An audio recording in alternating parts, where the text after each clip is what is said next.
baon, pamasahe, at iba pa mga bilihin.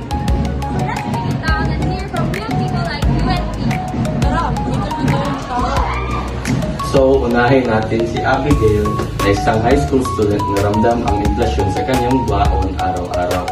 So, Abigail, anong naramdaman mo sa taas ng presyo sa kantin? Nag-uol ko kay taas sa paayo ang presyo sa kantin, dili ko makabay.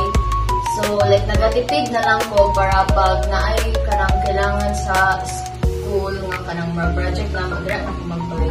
Okay. Salamat.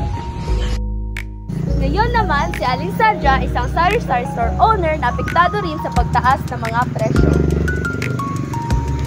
Aling Sandra, paano po naapektuhan ng inflasyon ang tindahan nyo? Naka-apekto ang pagtitinda tungod kay mo taas ang presyo sa palilito ng pagkumpra. So, mutaas pati mga kuwan, gas, pamalite. So, apektado ang mga paninda. So, patong sabi, mahal. So, ang customer po na mo reklamo man sila, upay mahimo kay nagtaas sa imputanan. Nadili na po haom sa minimum wage sa salary karon po sa Davao City. Maraming salamat po. Ito naman si Aling Amalia na isang ilaw ng tahanan na todo diskarte upang kayanin ang mga gastusin. Ang tanong ko po sa inyo ay dahil sa inflasyon, ano po yung bilihin na talagang nagulat kayo sa pagtaas ng presyo? Lalo na yung school supply, ngayon napakataas talaga ng nila ng ganit ng ilahang presyo. Pati yung mahal, labo na sa notebook, pati yung mahal dyan niya. Labon, okay na sa mga bugas, kay murag nibaba naman ang presyo.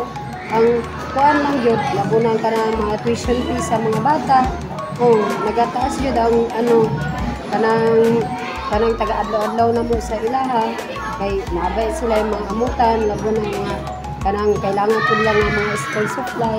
Huwag yun ay amo ang mga kuan labat sa mga mama. Sige po, maraming salamat po. Grabe no, lahat talaga apektado. Bata man o matanda. Sana masolusyon na ito sa lugar nito, hindi para sa amin lang, kundi para sa mga tahimik na nagtitiis. Kung may natutunan kayo ngayon, Like this video. and i-comment ang sariling tip kung paano magtipid. And of course, don't forget to subscribe!